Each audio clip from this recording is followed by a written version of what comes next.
Hai, saya Emilia Antiana Heri, penemukan metrik 8778. Baiklah, kumpulan kami telah mengkaji satu kajian tentang perkembangan teknologi dalam sistem pendidikan di Malaysia.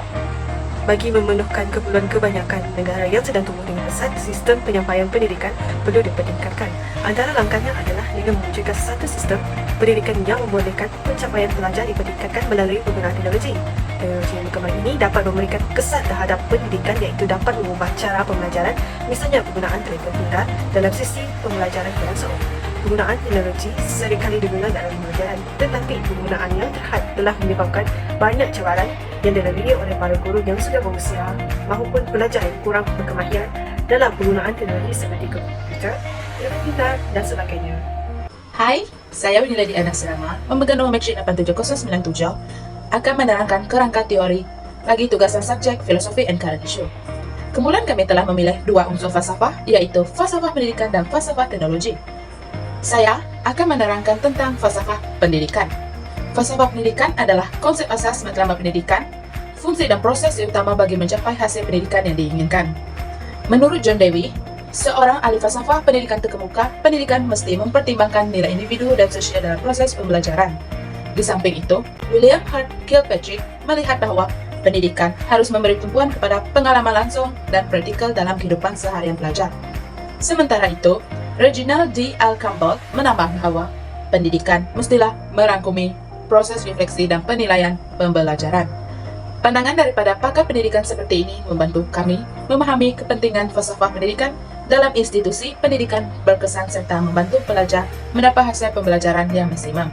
Oke, bagi menerangkan tentang falsafah teknologi, saya akan serahkan kepada Shalini Sangan. Hai, nama saya Shalini Sangan Stephen, nomor matriks 85684. Saya akan menguraikan falsafah teknologi. Istilah teknologi berasal dari bahasa Latin, yaitu textere, yang bermaksud to weave or construct, yaitu menenun atau membangun. Menurut Ziegler 1960, dalam buku Inovasi Teknologi Pembelajaran, teknologi tidak semestinya hanya menggunakan mesin seperti yang selalu kita bayangkan selama ini. Sebaliknya merujuk kepada setiap kegiatan praktis yang menggunakan ilmu atau pengetahuan tertentu. Teknologi secara falsafah terhasil disebabkan dua perkara, yaitu pertama, untuk meringankan tugasan seharian manusia yang diciptakan berdasarkan pemerhatian terhadap sesuatu perkara yang terjadi di alam sekeliling, seperti penciptaan jarum yang berdasarkan peniruan terhadap fungsi duri. Kedua, teknologi dihasilkan bertujuan untuk memudahkan suatu pekerjaan jangka pendek atau jangka panjang. Contohnya, penghasilan kendaraan seperti basikal, motosikal, kereta, kapal terbang, dan sebagainya. Baiklah, saya akan mempersilakan Saudara Mixon untuk menerangkan isi yang seterusnya. Terima kasih kepada Leni dan saya Nisana Tinggi, nomor metrik 84500, ingin menerangkan isu semasa bagi kumpulan kami. Isu semasa bagi kumpulan kami adalah transformasi sistem pendidikan Malaysia dalam era digitalisasi. Sesungguhnya, perkembangan teknologi dalam pendidikan telah lama berlaku, cuma ia tidak digunakan secara ketara dalam pendidikan. Namun, penggunaan teknologi dalam pendidikan telah digunakan secara sepenuhnya setelah pandemik COVID-19 melanda bagi meneruskan pembelajaran dan pengajaran dalam talian. Ini adalah selaras dengan falsafah yang digunakan bagi kumpulan kami, yaitu falsafah pendidikan dan falsafah teknologi. Pengimplementasian kaedah pembelajaran atas talian turut memberikan impak yang positif dan negatif. Ia juga turut memberikan cabaran dalam pelaksanaan kaedah pembelajaran atas talian. Penggunaan teknologi dalam bidang pendidikan berupaya mendapatkan jualan transformasi digital dalam kalangan pelajar. Sasa Bijak All 2010 menyatakan bahawa teknologi canggih mampu memudahkan urusan pelajar dan tenaga pengajar dalam melakukan pembelajaran dalam talian. Bertentangan dengan hal yang sedemikian, penggunaan teknologi dalam pendidikan boleh memberikan impak yang negatif. Berdasarkan pandangan Amin 2019, penggunaan IT dalam pendidikan akan memberikan kesan buruk sekiranya tiada pengawasan yang baik terhadap kalangan pelajar. Seterusnya, saya mempersilakan WhatsApp Entry untuk memberikan penjelasan yang lebih lanjut. Hai semua, nama saya Sentri Antoni, nomor 86042. Hari ini saya akan membentangkan bahagian analisis maklumat mengenai faktor perkembangan teknologi dalam sistem pendidikan di Malaysia. Selama 30 responden telah dipilih untuk mengisi form yang telah diajukan. Antara faktornya adalah keperluan penggunaan teknologi dalam pendidikan. Berdasarkan analisis maklumat yang telah dilakukan, menunjukkan bahawa selama 30 orang responden bersamaan 100% memilih setuju bahawa sektor ini menyumbang kepada perkembangan teknologi di dalam sistem pendidikan Malaysia. Pelajar di sekolah menengah dan juga merendah didedahkan dan juga diaplikasikan kepada teknologi sebagai satu sebahagian daripada sistem pendidikan yang baharu direka untuk. Selain itu, faktor peruntukan yang mencukupi juga menjadi salah satu faktor perkembangan teknologi dalam sistem pendidikan di Malaysia.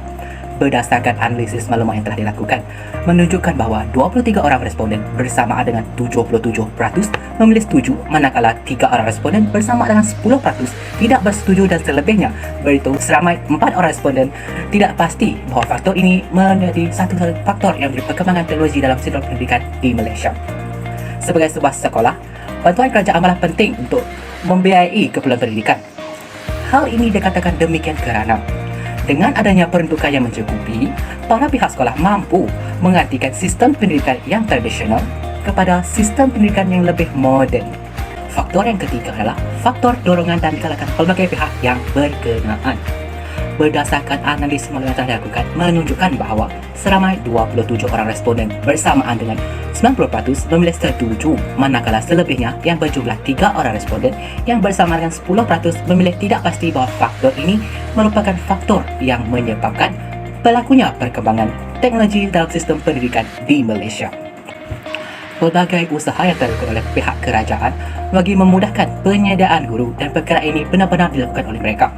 Melalui penyediaan dan juga pembinaan ini, kementerian telah meningkatkan usaha untuk menjadikan guru di sekolah mempunyai kemahiran, pengetahuan dan teknik berkaitan dengan teknologi dalam pembelajaran masa kini. Seterusnya kita akan beralih pada analisis maklumat bagi kesan positif perkembangan teknologi dalam sistem pendidikan di Malaysia. Kesan positif yang pertama ialah menjimatkan masa perjalanan guru dan juga pelajar. Berdasarkan analisis maklumat yang telah dilakukan, menunjukkan bahawa seramai 24 orang responden bersamaan dengan 80% bersetuju bahawa kesan positif perkembangan teknologi dalam sistem pendidikan Malaysia adalah dapat menjimatkan perjalanan masa kepada guru dan juga pelajar. Manakala bagi pilihan setuju dan juga tidak pasti mempunyai nilai yang sama, iaitu seramai 3 orang responden bersamaan dengan 10%. Ini telah membawa kepada peningkatan akses kepada pendidikan dan tumpuan yang lebih besar terhadap kualiti pengajaran dan juga pembelajaran. Kesan positif yang kedua ialah memudahkan pelajar dalam mengulang kaji pelajaran. Berdasarkan analisis maklumat, menunjukkan bahawa 27 orang responden bersama dengan 90% bersetuju, 1 orang responden bersamaan 33% tidak bersetuju, manakala selebihnya iaitu 2 orang responden bersamaan 67% tidak pasti bahawa memudahkan pelajar dalam mengulang kaji pelajaran merupakan kesan positif perkembangan teknologi maklumat dalam sistem pendidikan di Malaysia. Hasil dari perkembangan teknologi dalam sistem pendidikan Malaysia, pelajar boleh mengulang kaji dengan lebih mudah kerana mereka boleh mengakses maklumat melalui media massa dan berpeluang berinteraksi antara satu sama lain. Teknologi telah memudahkan pelajar mengakses pelbagai jenis maklumat secara atas talian. Seterusnya, kesan positif perkembangan teknologi dalam sistem pendidikan di Malaysia adalah meningkatkan kemahiran pelajar dan tenaga pengajar dalam penggunaan teknologi semasa sesi pembelajaran. Berdasarkan analisis yang dilakukan, menunjukkan bahawa seramai 21 orang responden bersama dengan 86.7% bersetuju, manakala seramai 4 orang responden bersama dengan 10% memilih tidak setuju. Selebihnya seramai 1 orang responden bersamaan dengan 3.3% tidak pasti bahawa peningkatan kemahiran pelajar dan tenaga pengajar merupakan kesan positif perkembangan teknologi dalam sistem pendidikan di Malaysia. Ini kerana teknologi memberi guru dan juga pelajar akses kepada pelbagai bahan dan sumber. Ini boleh membantu mereka dalam meningkatkan pengetahuan dan kemahiran mereka. Ia juga membolehkan komunikasi yang lebih cekap dan berkesan antara guru dan pelajar, memudahkan mereka dalam bekerja dan kerjasama walaupun mereka berada di tempat yang berbeza. Akhir sekali, kesan positif perkembangan teknologi dalam sistem pendidikan di Malaysia adalah menjimatkan kos perbelanjaan. Berdasarkan analisis yang telah dilakukan, menunjukkan bahawa seramai 21 orang responden bersama dengan 70% bersetuju, manakala seramai 4 orang responden bersama dengan 13.3% tidak bersetuju, dan selebihnya seramai 5 orang responden bersama dengan 16.7% tidak pasti sekiranya pembelajaran atas talian menjimatkan kos pembelajaran seharian. Penjimatan wang sudah pasti akan berlaku sekiranya pelajar tersebut belajar secara atas talian. Dengan belajar secara atas talian, para pelajar dapat mengurangkan kos perbelanjaan dalam membeli buku teks, buku latihan, peralatan dan juga pelbagai lagi. Kos pengangkutan juga sudah dapat dikurangkan kerana pelajar hanya perlu tinggal di rumah dan juga dapat juga menghadiri sesi pembelajaran walaupun tidak berada di sekolah. Seterusnya adalah kesan negatif perkembangan teknologi dalam sistem pendidikan di Malaysia. Isi yang pertama adalah medium pengajaran berasaskan teknologi mampu mengakiskan nilai moraliti pelajar terhadap guru atau pensyarah. Carta pie di atas menunjukkan bahawa seramai 10 orang daripada 30 orang responden bersamaan dengan 33.3% bersetuju bahawa medium pengajaran ini mampu menghakiskan nilai moraliti pelajar terhadap guru, dan seramai 12 orang dan 8 orang responden tidak pasti dan tidak setuju dengan kenyataan ini. Menurut laporan daripada Muhammad Anwar Fatur Rahman, Berita Harian 2017 mengatakan bahawa walaupun penggunaan teknologi banyak membantu dalam proses pengajaran dan pembelajaran, namun peranan guru atau ahli akademik tidak mampu untuk membentuk sasiah dan kepribadian yang baik kepada pelajar dan mahasiswa. Isi yang kedua pula adalah penggunaan teknologi dalam pendidikan dan menyebabkan pelajar semakin tidak kreatif dalam memberikan idea yang kritis untuk menyelesaikan sesuatu tugasan. Berdasarkan carta pie ini, seramai 12 orang responden bersamaan dengan 40% daripada 30 orang responden bersetuju, manakala 16 orang responden tidak setuju dan 2 orang responden kurang pasti bersamaan dengan 53.3% dan 6.7%. Hal ini kerana pelajar ataupun mahasiswa yang bergantung kepada teknologi dengan cara berlebihan ini boleh menyebabkan mereka kurang untuk berfikir secara kritis dan kurang memahami tugasan yang diberikan oleh guru atau pensyarah mereka. Isi yang ketiga pula adalah kecanggihan teknologi dalam pendidikan berupaya menjadikan pelajar semakin malas dan tidak produktif. Carta di atas menunjukkan seramai 16 orang responden bersamaan dengan 53.3% setuju dengan kenyataan ini, dan manakala sebanyak 9 orang responden tidak setuju dan 5 orang responden tidak pasti, bersamaan dengan 30% dan 16.7%. Kecanggihan teknologi ini menyebabkan pelajar lebih bergantung terutamanya dalam penggunaan telefon bimbit atau komputer. Mereka akan menjadi seorang yang pemalas untuk berfikir untuk menyelesaikan masalah yang dihadapi. Mereka hanya merujuk kepada internet untuk memperolehi jawapan. Ini menyebabkan mereka tidak produktif dan melakukan tugasan dengan baik. Isi yang terakhir adalah masalah komunikasi dan plagiarism boleh berlaku dalam kalangan pelajar berikutan penggunaan teknologi dalam pendidikan.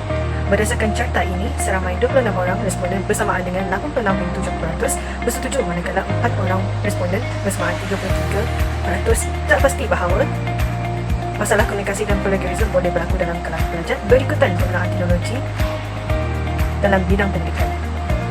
Penggunaan teknologi yang tidak bermain ini menyebabkan para pelajar menyalin semula maklumat yang dibolehi dan menyebabkan berlakunya plagiat. Dari segi komunikasi pula, menyebabkan pelajar menjadi malu untuk bertanya soalan di dalam kelas. Seterusnya, saya akan menerangkan analisis data tentang cabaran tajuk kajian kami. Berdasarkan 30 responden pelajar dari program kerja sosial, majoriti responden bersetuju bahawa jurang teknologi antara bandar dan luar bandar menjadi cabaran kepada pembelajaran atas talian. Mereka menyadari bahawa alasan utamanya adalah di kawasan bandar, teknologi pembelajaran lebih maju daripada di kawasan luar bandar. Sementara majoriti pelajar di luar bandar kurang mampu untuk memiliki gadget seperti komputer ataupun tablet. Selain itu, akses internet di luar bandar masih lemah dan terdapat perbezaan kemudahan yang terdapat di antara bandar dan luar bandar, termasuk infrastruktur capaian internet di rumah yang tidak merata. Bayaran akses internet juga menjadi halangan bagi keluarga yang berpendapatan rendah. Beberapa pelajar di luar bandar tidak mampu untuk memiliki teknologi atau jaringan internet yang baik. Kurangnya paparan pelajar di luar bandar terhadap penggunaan internet menjadi faktor. Dengan demikian, dapat disimpulkan bahawa jurang teknologi antara bandar dan luar bandar menjadi cabaran utama dalam pembelajaran atas talian. Selain itu, terdapat seorang pelajar tidak bersetuju bahawa jurang teknologi antara bandar dan luar bandar menjadi cabaran kepada pembelajaran atas talian. Bagi analisis data, cabaran yang kedua adalah majoriti responden bersetuju bahawa penyalahgunaan keperluan IT menjadi cabaran kepada pembelajaran atas talian bagi pelajar. Mereka menyadari bahawa ramai pelajar mempunyai kecenderungan untuk terganggu oleh media sosial, permainan dan hiburan dalam talian yang tersedia. Mereka mungkin merasa menarik untuk menyemak pemberitahuan daripada media sosial mereka, bermain permainan yang menghiburkan atau menonton kandungan hiburan yang menarik. Selain itu, penyalahgunaan IT juga termasuk plagiarism yang menghalang keaslian pelajar dan kemahiran berfikir secara kritis. Ini menunjukkan perlunya pendekatan yang memfokuskan kepada mengurus dan memantau penggunaan IT dalam pembelajaran dalam talian bagi meningkatkan keberkesanan pembelajaran. Seterusnya, terdapat hanya seorang responden yang tidak bersetuju dengan penyalahgunaan keperluan IT menjadi cabaran kepada pembelajaran atas talian bagi pelajar. Pelajar tersebut menyadari bahawa dengan menggunakan penggunaan IT dengan betul dan diawasi oleh orang lain mampu mengelakkan penyalahgunaan IT berlaku.